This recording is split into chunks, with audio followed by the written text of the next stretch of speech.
Hoy les traigo un tema muy delicado.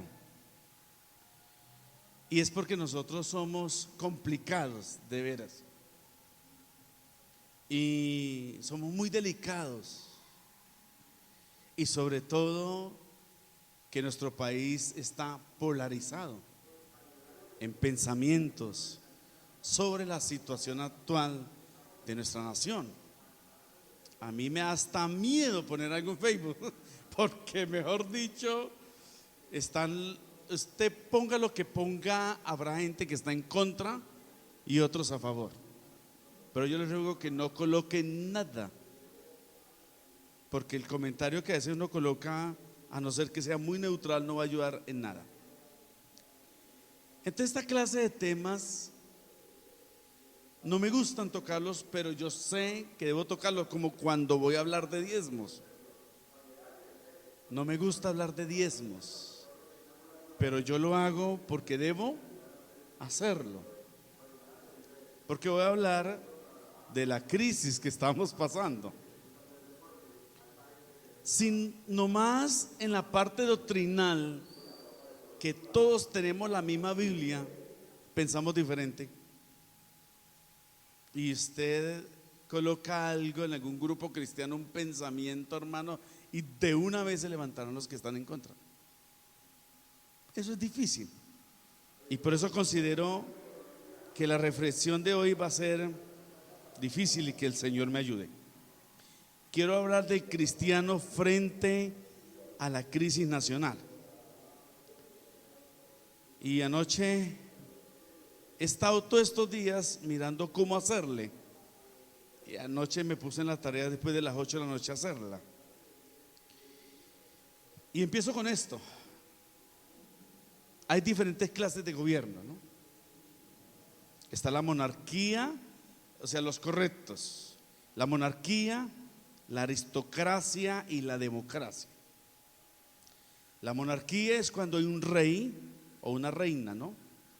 La aristocracia es cuando hay una clase social con títulos, por ejemplo, duques, los marqués, conde, vizconde, barón, señores, caballero o hidalgo, ¿no?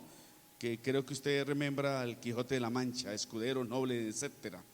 Y la democracia, que es donde estamos, pero mire que lo que significa sistema político que defiende la soberanía del pueblo. Me gusta eso. Y el derecho del pueblo a elegir y controlar a sus gobernantes. Eso significa democracia. Y hay otras 3 ramas de gobiernos que son como la corrupción de las anteriores, que es la tiranía, la oligarquía y la demagogia. No voy a hablar de ellos porque no quiero. Y hay otra más que los creyentes conocemos, que se llama la teocracia. Y me puse a averiguar, yo sé qué significa la teocracia, pero me puse a averiguar en internet y decía: sistema político en el cual los sacerdotes o los príncipes, en su calidad de ministros de Dios, ejercen el poder político. Eso es teocracia, pero en nuestro concepto teológico, la democracia es sencillamente el gobierno de Dios. Eso es la teocracia. Así que si la teocracia es el gobierno de Dios o el gobierno estipulado por Dios, significa que todas las otras formas de gobiernos van en contra del pensamiento de Dios, ¿ve? Llámese como se llame. Entonces hay que partir de esa premisa. La teocracia desde el inicio se ha visto a través del Edén. De ahí empezó, donde Dios mismo quiere gobernar. Y Dios lo comenzó a hacer, pero el pecado hizo esa separación. Sin embargo, cuando se formó la nación de Israel, Dios comenzó una teocracia con la nación de Israel. Y a través de Moisés dictó las leyes para que hubiera orden en su pueblo.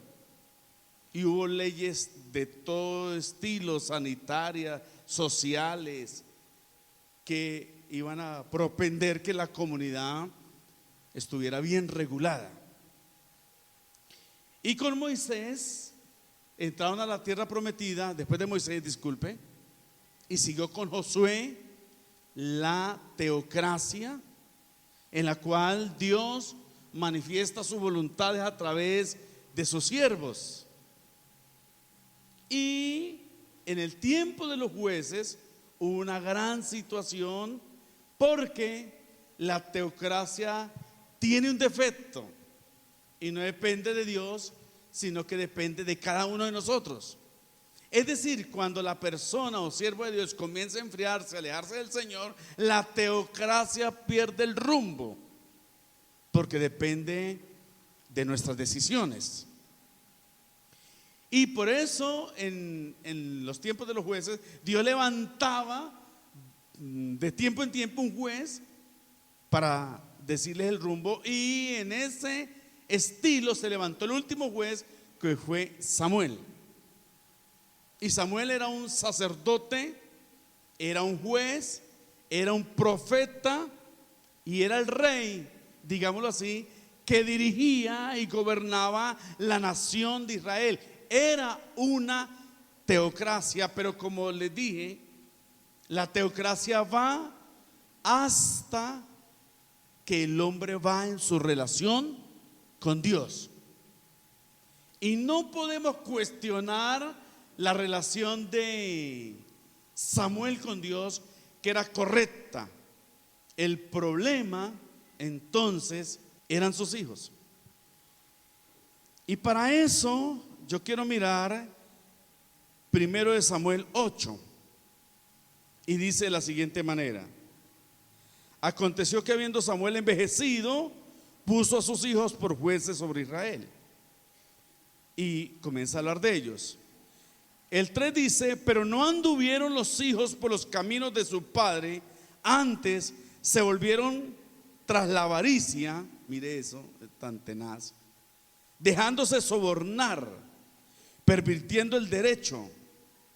Entonces todos los ancianos de Israel, está en 1 Samuel 8:4, se juntaron y vinieron a Ramá para ver a Samuel, y le dijeron, y este fue el acabose de todo: he aquí, tú has envejecido, tus hijos no andan en tus caminos, por tanto constitúyenos ahora un rey que nos juzgue como tienen todas las naciones. Tremendo, ¿no? Y no sabe que, Samuel, tú estás viejito, tus hijos andan mal, entonces la teocracia comienza a tambalear. Pero a estos ancianitos se les olvidó que cuando un líder del Señor cae o se aparta, Dios levanta otro. ¿Sí o no? Eso hace Dios. Cuando el rey Saúl cayó, Dios levantó al rey David. Eso es lo que hace Dios, porque nuestro Dios no es escaso, hermanos. Dios, tú no puedes pensar que Dios va a decir: ahora yo qué voy a hacer. ¿Qué tal Dios diciendo eso, no? Ay, ¿yo qué voy a hacer ahora con esta gente? No, porque Dios tiene el control, Dios tiene todo planeado. No,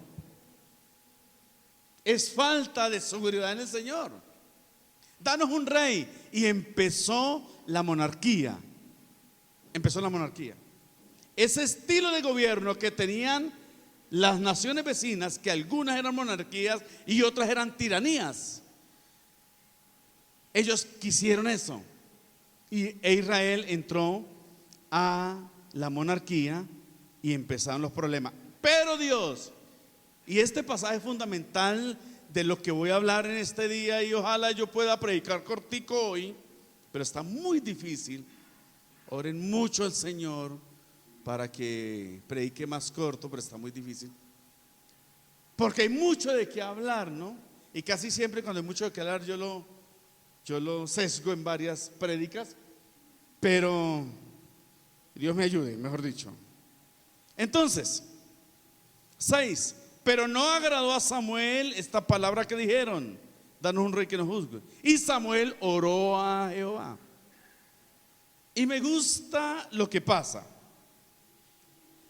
Jehová dijo a Samuel, es que Samuel hablaba con el Señor y escuchaba a Dios: oye la voz del pueblo en todo lo que te digan, porque no te han desechado a ti, sino a mí me han desechado para que no reine sobre ellos. En otras palabras, la gran mayoría de las naciones, creo que todas, Dios no gobierna sobre ellos. Tremendo, ¿no? Porque según Dios, él se sintió desechado. No te desecharon a ti. Ahí no dice cómo oró Samuel, pero yo me imagino: Señor, ellos dicen que soy viejito, ya no me quieren, ellos creen que yo no soy capaz. Así como oramos a veces nosotros, porque nosotros somos la víctima a veces en las oraciones con Dios. Nosotros, no es porque somos así, ¿sí o no? Nosotros nos consideramos la víctima en relación con Dios. Pasa algo y nosotros pues agrandamos nuestros errores. Y el Señor le dijo: ¿sabes una cosa? No te sientas mal. Realmente el problema es conmigo. Y miren lo que dice aquí. Y es que hay hartos versículos, pero bueno. Resulta que el Señor les dice: listo, que nombren un rey, pero les voy a advertir, dijo el Señor, les voy a advertir que les va a ser el rey. Y eso es tremendo. Miren lo que dice acá. Versículo 11. Así hará el rey que reinará sobre ustedes.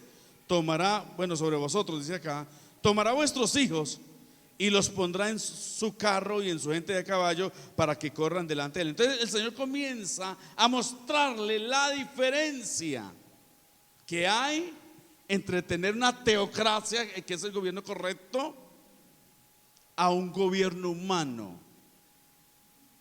Y comienza el Señor: lo primero que va a hacer, dijo el Señor, es que va a coger a sus hijos y los pondrá como soldados. Y delante de él significa, lo van a proteger, van a poner su vida por él. Tremendo, ¿no? Ese es el versículo 11. 12. Nombrará para sí jefe de 1000 y jefe de 50 o de cincuentenas, dice acá. Los pondrá a sí mismo a que aren sus campos, siguen sus mies, que hagan sus armas de guerra y los petrechos de sus carros. Tomará también a vuestras hijas para que sean perfumadoras, cocineras y amasadoras. ¿Serán amasadoras de pan o que le hagan masaje? No sé. Asimismo tomará lo mejor de vuestras tierras, de vuestras viñas y de vuestros olivares, y los dará a sus siervos. Diezmará vuestro grano y vuestras viñas para dar a sus oficiales y a sus siervos. Tomará vuestro siervo y vuestra sierva, vuestros mejores jóvenes, vuestros asnos, y con ellos hará sus obras. Diezmará también vuestros rebaños, seréis sus siervos.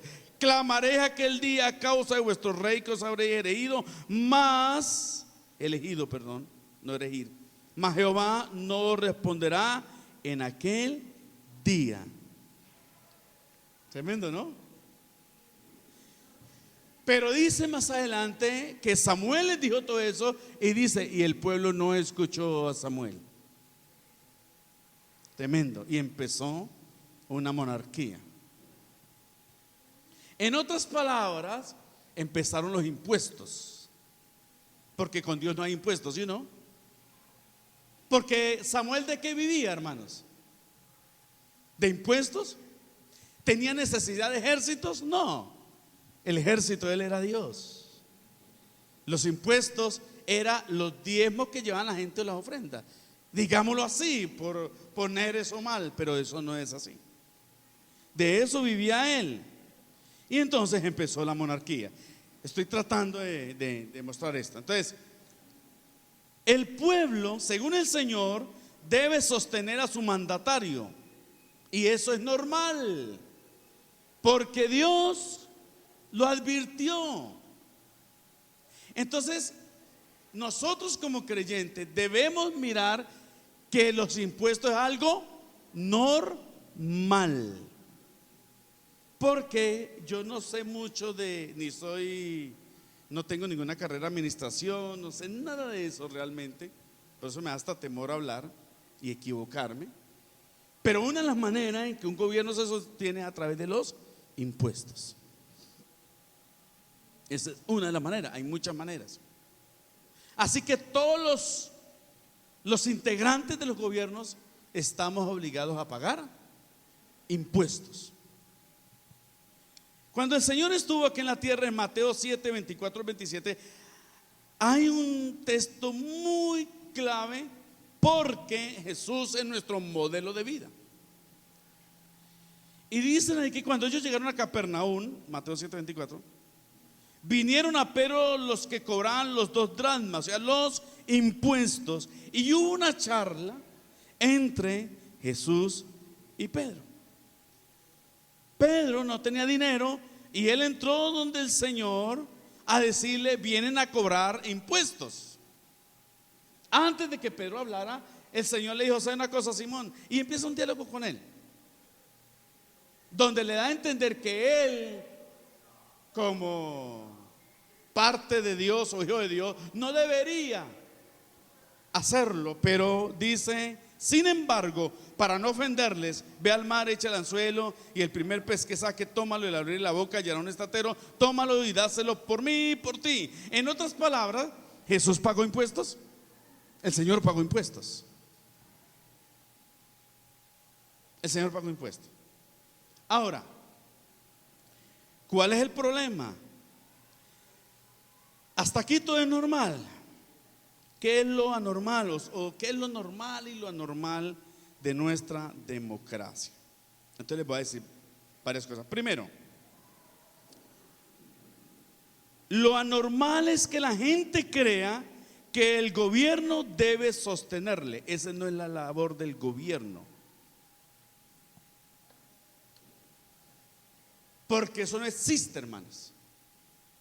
El gobierno bíblicamente no nos debe sostener, al contrario, el pueblo sostiene al gobierno. ¿De quién es la responsabilidad de sostener a esos padres, esos ancianos? ¿De quién? ¿Del gobierno o de los hijos? De los hijos. La única responsabilidad del gobierno es que no hayan hijos, estén desamparados, que a propósito el gobierno también no lo hace. Y antes estaban más desamparados, sino que salió una ley en la cual los hijos, un padre puede mandar a los hijos por alimentos, pero no es responsabilidad del gobierno darme a mí. Bíblicamente no lo es. ¿Qué es lo anormal? Cuando el gobierno no da oportunidades, no gestiona, no ayuda al pueblo, que es diferente. Eso es diferente. Por ejemplo, una gestión que les acabo de decir es que los hijos puedan demandar, los padres puedan demandar a los hijos. Eso es lo que tiene que hacer el gobierno: gestionar, ayudar. Por ejemplo, hablemos de los productores, nuestros campesinos.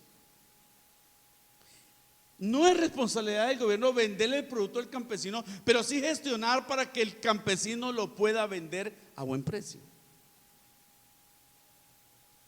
¿Cuánta gente adinerada tiene la manera de exportar a otros países? ¿Por qué el gobierno, que eso sí debe hacerlo, no gestiona y agrupa a nuestros campesinos por lo que producen o en gremios para que sus productos sean exportados? Y en eso nuestro gobierno está haciendo las cosas mal, porque es responsabilidad de ellos esa parte. Buenos productos se hay. Ahorita el SENA ayuda a gente a hacer eso. Eso sí sé que el SENA hace eso con un poconón de requisitos, pero eso debe ser un programa abierto a nivel nacional. Qué bueno que produce, por ejemplo, un producto, la maracuyá, haya un gremio y sepan que de ahí una parte es para el país y otra parte es para exportarlo. Nuestros campesinos estarían mejor.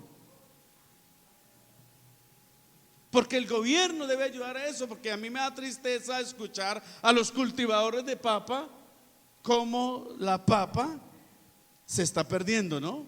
O cómo los de la leche tienen que botarla, o cómo los del arroz sufren porque el gobierno nacional importa productos que nuestra nación produce. Eso está mal. Y la gente tiene derecho, hermano, a protestar por eso, ¿o no? Eso está mal.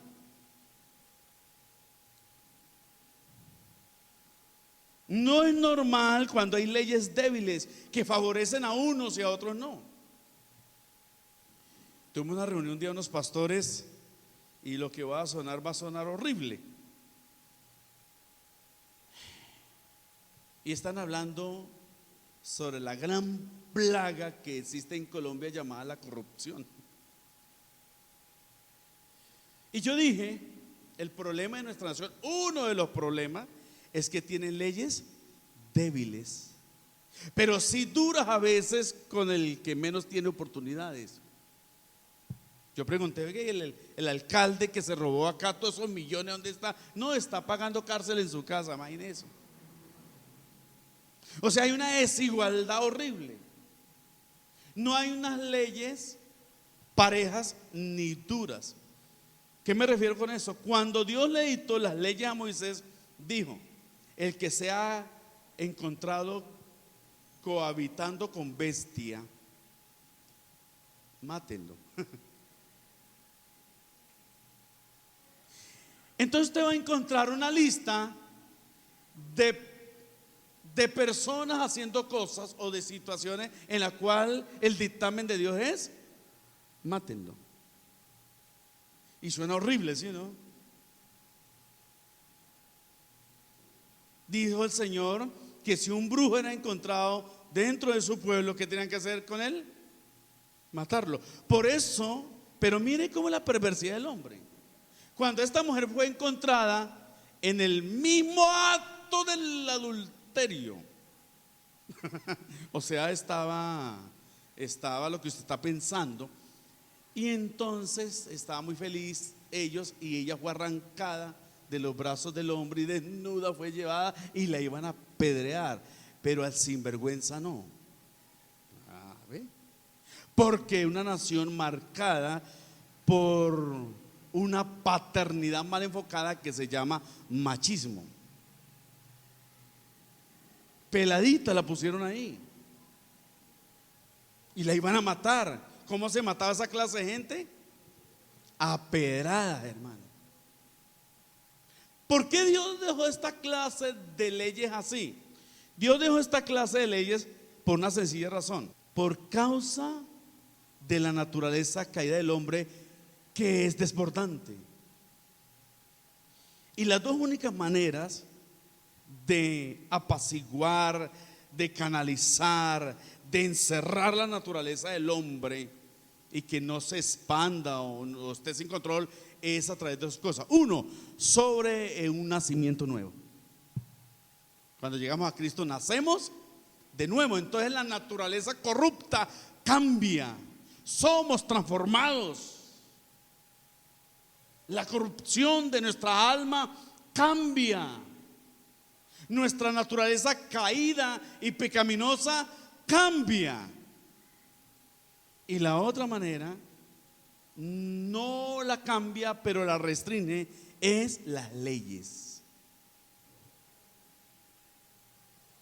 ¿Qué situación? Y nosotros con mi esposa votamos por una senadora que hablaba de los niños, ¿no?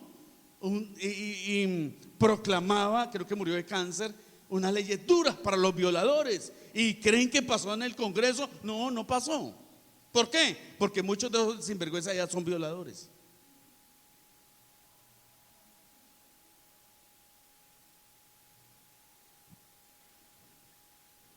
Es decir, ¿faltan leyes duras? Sí. La ley más dura es que maten al violador, pero como uno es cristiano, nacido de nuevo, hijo del Señor, pero yo sí estaré de acuerdo que los castraran. Que químicamente, hermanos, físicamente, Les dejaron una manguerita para orinar, para que aprendan. ¿Sí o no? O sea, que pase algo y que al violador al menos le dé miedo, porque en los países como Finlandia y otros donde comenzaron a matar a los corruptos, el país se arregló.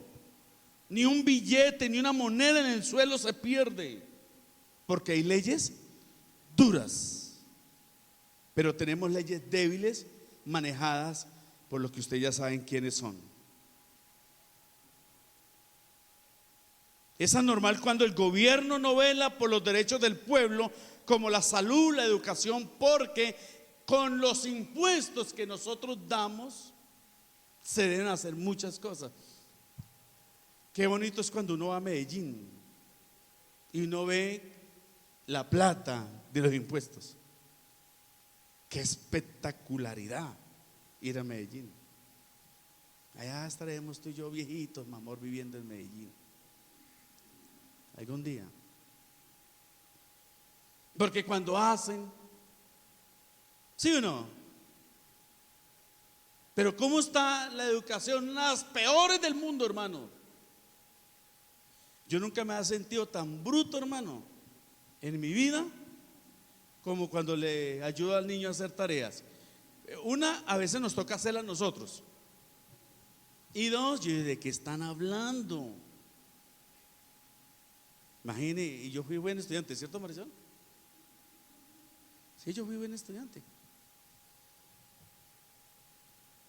Y yo dije, ¿de qué están hablando? Yo no entiendo, hermano. ¿Qué gesto? Parece que lo hicieran a propósito.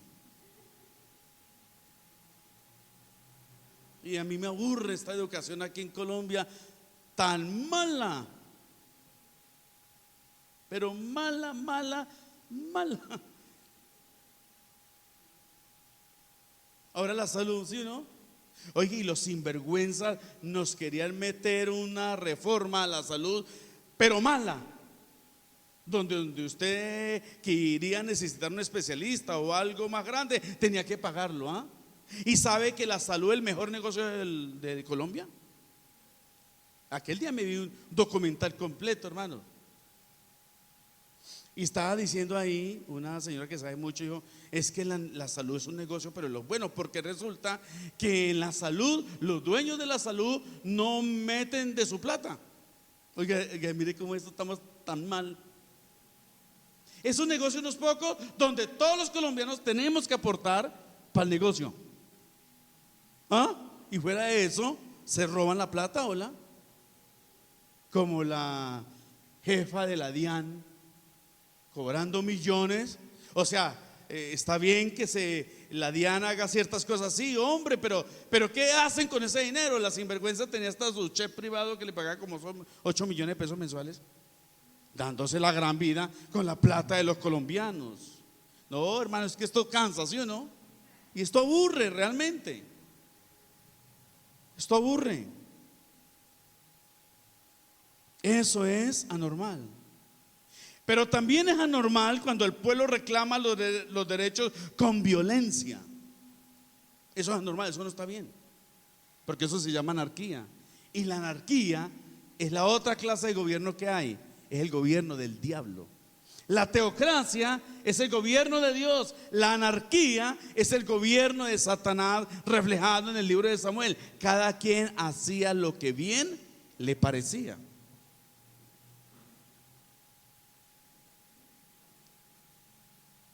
Y yo estoy de acuerdo con las marchas, pero lo que no estoy de acuerdo es que dañen el bien público. Eso es vandalizar. Y muchas veces los marchantes consideran que esa palabra de vandalismo es todo sobre ellos. No, no es todo sobre ellos, porque hay unos bien, otros no, pero hay gente que aprovecha. Porque ¿acaso está bien que marchen y entren a robar? Gente con televisores, motos, imagínense. No, hermano, es que la corrupción no es un problema de los grandes o de arriba, es un problema de todos. La gente, hermano, robando cosas. Me da tristeza ver cómo dejaron los negocios. Estoy hablando del bien público y del bien privado también, de aquellos comerciantes que la luchan. Porque la nación tiene derecho a protestar y lamentablemente, hermano, en todo lugar, para que las protestas tuvieran efecto, tuvieron que ser un poco exageradas. Pero eso pasa, hermanos. Mira lo que dijo Martin Luther King. Dice: la principal debilidad de la violencia es que es una espiral descendente, dice. Es decir, que, y habla más cosas, que la violencia produce más violencia. La violencia acaba con el mentiroso, pero no con la mentira, porque eso es un problema del corazón. Dice Martín Lutero muchas cosas. Y el otro problema, además de todo esto, y hay muchos, no quiero hablar mucho de eso, es cuando se agravan los impuestos, hablando de los impuestos. Y hay un episodio en la Biblia que quiero mostrarles de la misma situación que estamos atravesando, porque nosotros, listo, hay que pagar impuestos, pero tantos, y así, y sobre todo que el fin de los impuestos no se sabe dónde va ese dinero. Entonces eso es lo que cansa, y eso es lo que aburre realmente. Y yo creo que todos los colombianos estamos aburridos con eso. Y esto no se trata, hermano, si es de la derecha o de la izquierda. Yo pienso que hay que dejar eso. Esto se trata, hermano, de un cambio radical. En 1 Reyes 12 llegan la gente de Israel. En el versículo 4 dice: le acerca al hijo de Salomón. Y mira lo que les dice: tu padre, mire esto tan tenaz, tu padre agravó nuestro yugo, porque los impuestos son un yugo, hermanos. Mas ahora disminuye tú algo de la dura servidumbre de tu padre y del yugo pesado que puso sobre nosotros, y te serviremos. Y él le dijo: idos, y de aquí a 3 días volved a mí. Y el pueblo se fue. ¿Qué hizo este rey? Llamó a los ancianos y les pidió consejo. Ponme cuidado, me gusta. Entonces pide consejo. Ellos les dijeron: si tú fueres hoy siervo de este pueblo y lo sirvieres. ¿Qué le están pidiendo al rey? Que le sirva al pueblo, ¿no? Que él es un servidor, como decimos, un servidor público, ¿verdad? Respondiéndole buenas palabras, les hablares. Tremendo. Ellos te servirán por siempre, por siempre. Él deja el consejo de los ancianos en el 8 y pide consejo de los jóvenes. Y les dice: ¿cómo aconsejáis vosotros que respondamos a este pueblo que me ha hablado diciendo: disminuye algo del yugo que tu padre puso sobre nosotros? Entonces los jóvenes se habían criado con él, le respondieron diciendo: así hablarás a este pueblo que te ha dicho esta palabra: tu padre agravó nuestro yugo, mas tú disminúyenos algo. Así le hablarás: el menor dedo de los míos es más grueso que los lomos de mi padre. Y cuando vinieron al 3er día, él les dijo eso: mi padre agravó vuestro yugo, pero yo añadiré a vuestro yugo. Mi padre os castigó con azotes, mas yo os castigaré con escorpiones. Y no yo el rey al pueblo. Y en fin, ¿y sabe qué dijeron? Dijeron lo siguiente: ¿qué parte tenemos nosotros con David? No tenemos heredad en el hijo de Isaí. Israel, a tus tiendas. ¿Qué querían ellos? Que disminuyeran los impuestos. ¿Y qué hizo este sinvergüenza? Los agravó. ¿Y qué trajo? Una rebelión. La nación de Israel se fracturó en 2. Porque ¿a quién le gusta eso? Porque nosotros sabemos que nosotros tenemos una nación rica, ¿sí o no? Imagínense, yo no sabía hasta hace poco que somos los grandes exportadores de esmeraldas, café, tenemos petróleo, tenemos riquezas naturales. Pero estos malos gobiernos han llevado a nuestro país a la hecatombe. Y no se trata de Duque, se trata de un sistema político o de unas pocas familias que han tenido el control. Porque es que yo les voy a decir unas cosas aquí para que ustedes miren, hermano. No. Porque cuando se roba, que es lo anormal también, además de agravarse los impuestos, es que se reparte o se roban el dinero de los impuestos. Eso se llama corrupción, ¿o no? Miren, les voy a leer algo. Y miren lo que encontré. Porque malversan los dineros, se pagan salarios exagerados o gastos innecesarios. Por ejemplo, Fedegan, que es el del ganado, la nómina anual es de más de 22.000 millones de pesos para pagarle a 367 personas, de los cuales los altos cargos, que son 45, se llevan casi 7.000 millones de pesos. El presidente del Fondo Nacional de Cafeteros se gana la bobadita de 105 millones de pesos mensual. Y realmente uno se pone a mirar eso y empieza a darle como uno rabia, hermano. Entonces yo dejé de investigar más. Pero 11 billones, escuche, 11 billones de pesos le cuesta a la nación pagar las pensiones de los expresidentes, funcionarios de la justicia, Congreso y algunos integrantes de organismos de control. Por ejemplo, la señora Amparo de Turbay, quien este señor gobernó entre 1978 y 1982, recibe 21.956.000 pesos mensuales. La señora Cecilia Caballero de López es la viuda del expresidente Alfonso López Miquelsen, que gobernó entre los años 74 al 78, recibe 21.956.000 pesos. Marta Blanco de Lemos, esposa de Carlos Lemos Simón, recibe 21.956.000 pesos, tan solo porque este esposo reemplazó en los últimos 9 días del mandato al presidente Samper Pizano. Por ejemplo, esta mujer, María Cristina de Pastrana, recibe una mesada de más de 17 millones. ¿Cuánto ganan los petroleros? ¿Cuánto ganan los senadores? ¿Cuánto ganan? ¿Cree que eso está bien? No, eso no está bien. Eso no está bien. ¿Qué debe hacer, hermanos, el creyente?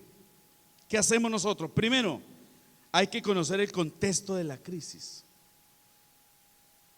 saber por qué está la crisis, porque esta crisis tiene 3 contextos: el político, social y espiritual. Y nosotros debemos conocer, y gracias a Dios que algunas cosas se han ido desbaratando, porque antiguamente en los tiempos de la violencia se encontraban 2 personas y cada uno tenía que cargar un pañuelo con el color de su partido, horrible, y lo sacaban, y cuando concordaban, gloria a Dios, pero cuando no, era el uno matar al otro.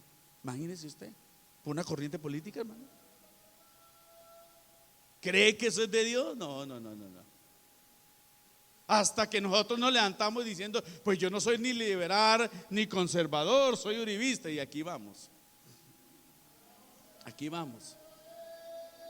Ahora es de derecha y de izquierda, yo no sé dónde vamos a parar. Pero como la corrupción no solamente está arriba, está abajo, porque ¿ustedes sabían que existe un cartel de la cebolla? ¿Usted cree que por esta crisis las matas de tomates dejaron de producir tomate? Las matas dijeron, no, pues yo también entro en paro, entonces no va a producir tomate. No, pero ¿a cómo se compró una libre de tomate? Porque los sinvergüenzas, que la corrupción está en el corazón, también se aprovecharon, hermanos. ¿Sí ven? Lo único que nos falta es el cartel del cilantro. Y ya, ¿cierto? ¿Sí ven, hermanos? ¿Cuánto ya no vale un cilantrico, hermanos? Ya hay que dejar de tomar changua. ¿Cómo es el contexto social tan desigualdad que está esto, tan mal, tan abrupta la diferencia.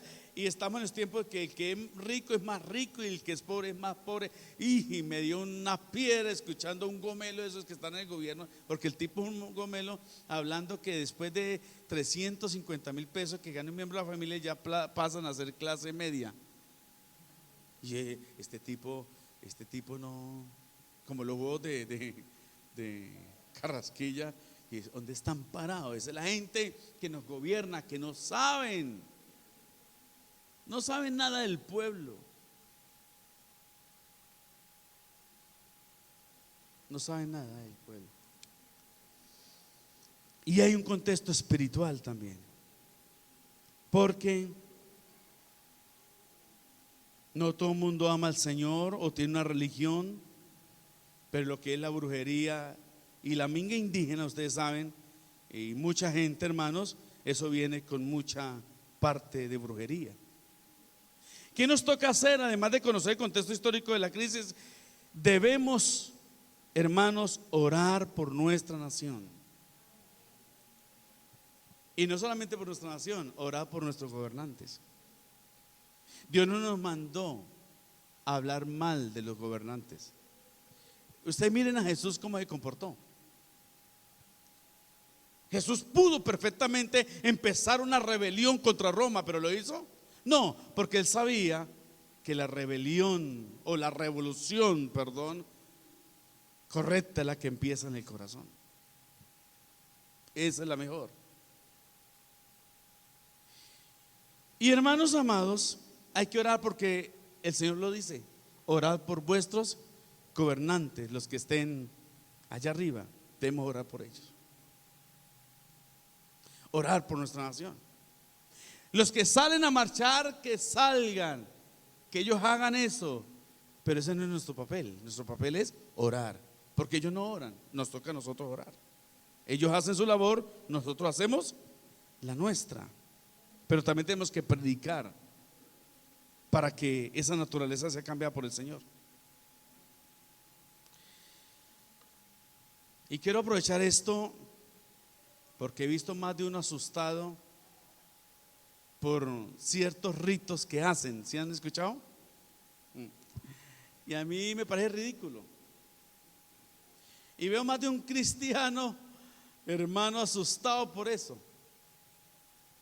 Como si el diablo dijera: ¿paro? Ay, voy a ponerme ese rito ahora sí. Como si el diablo dijera: ay, empezamos el paro, voy a ponerme a trabajar. El diablo está trabajando desde Adán y Eva, hermanos. Esos ritos que hacen en las plazas públicas y que todo el mundo se asusta, los creyentes sobre todo, ¿ustedes creen que hasta ahora empezaron? Que hasta ahora es público, pero eso siempre existe, que no nos damos cuenta, y por eso la iglesia muchas veces estamos adormilados. Eso existe. ¿Acaso el satanista se mostrará como satanista? ¿Cuántos conocidos de nosotros no serán satanistas?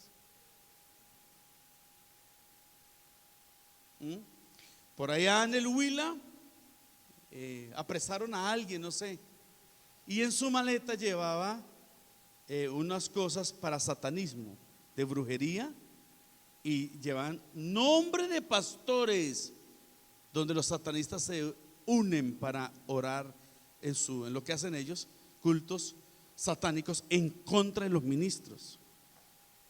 O sea que hasta el día que veamos una gente haciendo contras o rezos o amarres contra los ministros, entonces nos vamos a alarmar. No, eso es cuento viejo. Nosotros tenemos que orar y seguir orando y recordar que nuestra lucha no es contra carne ni sangre, sino contra principados, potestades, gobernadores, hermanos. Y hermanos, y votemos. Lo último que tenemos que hacer es votar con inteligencia. Se acercan las elecciones del año entrante, ¿no? ¿Y qué vamos a hacer? ¿Vamos a seguir votando por los mismos y las mismas? Yo no sé, que el Señor nos ayude, ¿no? Porque a veces pasa como esos animales que les cortan, como la salamandra, que se les corta la cola y vuelve y le crece. Muchas veces eh, no se vota por aquel, pero ellos ponen otro. Dios nos ayude, y hay que orar para que Dios muestre a alguien que de veras vaya a hacer un cambio en nuestro país, porque necesitamos un cambio, pero la gente necesita un cambio de corazón. Amén. Hay que predicar a Jesucristo. ¿Sabe por qué yo no tomo trago? No porque no pueda, a mí no me nace. A mí no me nace.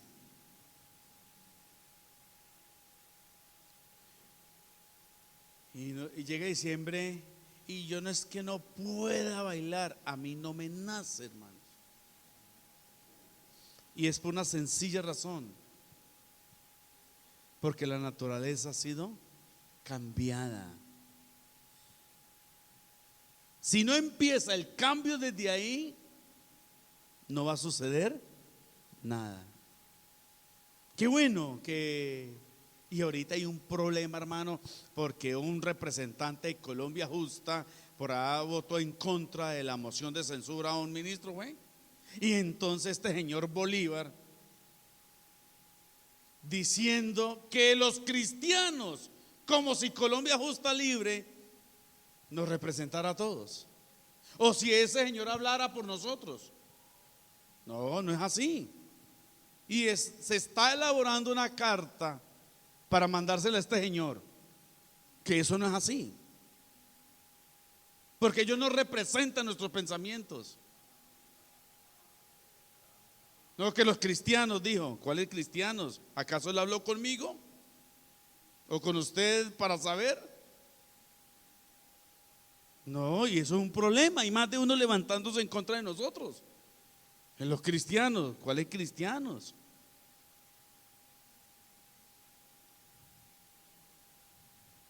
Esas cosas, hermanos. Por aquí encontré en Facebook esto: si la gente conociera la historia del país, no sería ni derecha ni izquierda, simplemente sería sensata. Así que, hermanos, no nos cansemos de hacer bien, dice la palabra. Prediquemos la palabra a tiempo y fuera de tiempo. Prediquemos, hablemos del Señor. ¿Sí o no? No se va a poner a hablar en redes en contra de fulano, sutano, por el amor de Dios, no haga eso. Ni entrar a polémicas, nada de eso. Si usted quiere hablar aquí de política, llame a Cate Barón, que a ella le gusta, se sienten, hermano, en la mesa y hable, o Fabián, que le gusta, y hágale. Pero eso, hermano, en redes sociales no se puede. No se puede. ¿Listo, hermanos? Oremos al Señor.